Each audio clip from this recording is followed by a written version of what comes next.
आमिर साहब, पहले तो चले मुबारक हो, कंसेंसस से सारी चीज़ें हो गई और मंजूरी भी हो गई। तमाम शिकों के शिकवार मंजूरी हुई तमाम चीज़ों पर। थोड़ी बहुत हमने देखा कि कहीं कोई खड़ा हुआ, उसने अपनी शिक पेश की, उसको मुस्तरद किया गया, सारा मामला हो गया। सर, क्या फ़र्क पड़ेगा इन तमाम जो हमारी शिकवार मंजूरियाँ हमने देखी हैं, ये जितनी अमेंडमेंट्स हुई हैं इलेक्शन एक्ट में?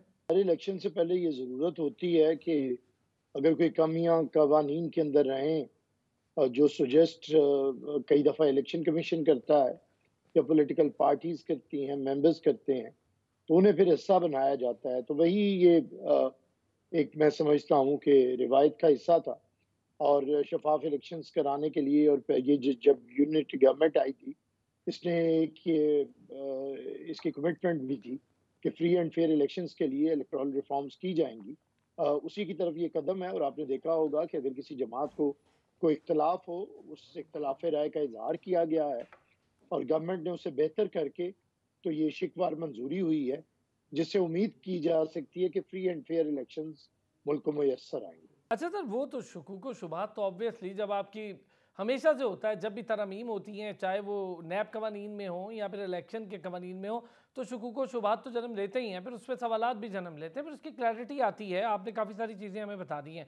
बैरिस्टर साहब, ये जो एम्पावर करने वाली बात है, अगर एम्पावर होती है तो वो माली और इंतज़ामी उमूर तक रहेगा, और जो इलेक्शन के दिन तक मामलात चलेंगे निगरान गवर्नमेंट के हल्फ लेने से, तो उसमें कुछ चीज़ों पर इख्तियार है, कुछ पर नए जो मुआहदे हैं उसका इख्तियार नहीं है, लेकिन दो फरीकी और सह फरीकी मुआहदों का इख्तियार है। ये सारी चीज़ें मिलाकर क्या सर, क्यों इस तरह की कवानीन की ज़रूरत क्यों पड़ी? इस तरह की जो अमेंडमेंट्स की हैं, इसकी क्या ज़रूरत पड़ी? जो IMF का लोन है, सिर्फ वो एक रीज़न है या और बहुत से महर्रिकात हैं इसके? देखिए, पाकिस्तान पीपल्स पार्टी ने तो असेंबली के अंदर सबसे पहले एतराज़ भी किया इन शिकों के ऊपर। हम समझते रहे और हमने तो यहाँ तक कहा कि ये इस ताबूत में आखिरी कील होगा अगर आप इस किस्म की अमेंडमेंट्स करेंगे।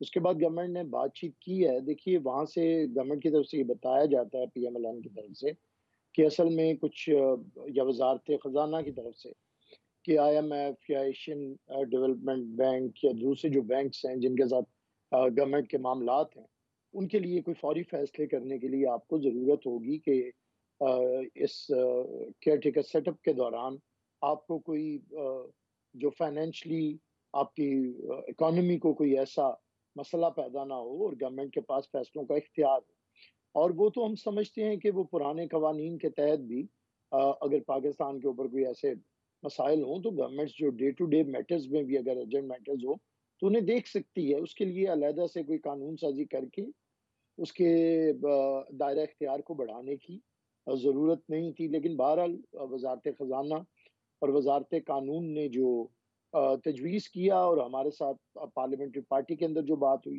ये पार्लियामेंट के अंदर हुई, हमने ये बात की। देखिए, मुल्क को अब जल्द अज़ जल्द ज़रूरत है इंतखाबात की और पाकिस्तान पीपल्स पार्टी इस अपने स्टांस के ऊपर है। हम जब ये कोई अर्ली इलेक्शन की बात करता था, तब भी कहते थे कि मुल्क के अंदर पहले हमें स्टेबिलिटी इतनी लेके आनी है कि हम एक बड़ी एक्सरसाइज़ ये इलेक्शन की एक्सरसाइज़ के लिए मुल्क मुतहम्मिल हो सके। अब जबकि वो इतनी स्टेबिलिटी आ गई है कि अब 6 महीने, साल एक आप स्टेबल पोज़ीशन के अंदर हैं, तो अब हमें इलेक्शंस के अंदर जाना चाहिए और फौरी आईनी मुद्दत के अंदर इलेक्शंस करवा के एक सियासी हुकूमत को आके मईशत को मजबूत करना है, इंटरनेशनल एग्रीमेंट्स करने हैं, दोस्त ममालिक के साथ मुल्क को आगे बढ़ाना है, मुल्क के अंदर दोबारा से इकोनॉमिक रिफॉर्म्स करनी है, एक चार्टर ऑफ इकोनॉमी की ज़रूरत है तमाम पॉलिटिकल पार्टीज़ को, जिसके अंदर आपने तमाम तबकात को शामिल करना है और बहुत ज़्यादा पीपल्स पार्टी तो ये पूरा एक प्रोग्राम रखती है कि आपको जो सरमायादार हैं, जिनके पास बहुत वेल्थ है, उनके पास डायरेक्ट टैक्स को बढ़ाना पड़ेगा। और ये जो इनडायरेक्ट टैक्सेशन है, सेल्स टैक्स वगैरह, जिससे आम आदमी पे भी उतना बोझ पड़ता है और अमीर तरीन आदमी पे भी उतना बोझ पड़ता है। यानी पेट्रोल गरीब आदमी भी उतने में खरीदता है और अमीर तरीन आदमी भी। मोटरसाइकिल वाले के लिए भी पेट्रोल वही कीमत है और बड़ी से बड़ी गाड़ियों वालों के लिए भी। तो ये वो एक ज़ालिमाना निज़ाम है टैक्स का, जिसके अंदर अवाम तंग है, जिसकी सबसे बड़ी मिसाल आजकल आपके यूटिलिटी बिल्स और बिलख़सूस बिजली के बिल हैं। जो लोगों के लिए, गरीब आदमी के लिए सर, अपने इत्तलाक घर हो का गया बिल है देना बैरिस्टर मुश्किल है, साहब। वो किचन कहाँ बिजली पे के चलाएँ? बिल जो बढ़े हैं ना, वो इसी माह देने पड़ेंगे, उसका भी इत्तलाक हो गया है, खबर आ गई, उसका भी इत्तलाक हो गया है। जी, यही तो बात हम कर रहे हैं, हमने वहाँ पे भी की है, गवर्नमेंट के साथ भी की है, अब ये एग्रीमेंट आईएमएफ के साथ है। हमने बहुत पहले इस गवर्नमेंट को तजवीज़ दी थी कि पेट्रोल के ऊपर भी बेनज़ीर इनकम सपोर्ट प्रोग्राम के तहत आपको सब्सिडी देनी चाहिए। हम अब भी कहते हैं, जब हमारी गवर्नमेंट थी पाकिस्तान पीपल्स पार्टी की, हमने ये यूनिट्स के हिसाब से बहुत सब्सिडाइज़ किए थे बिल्स।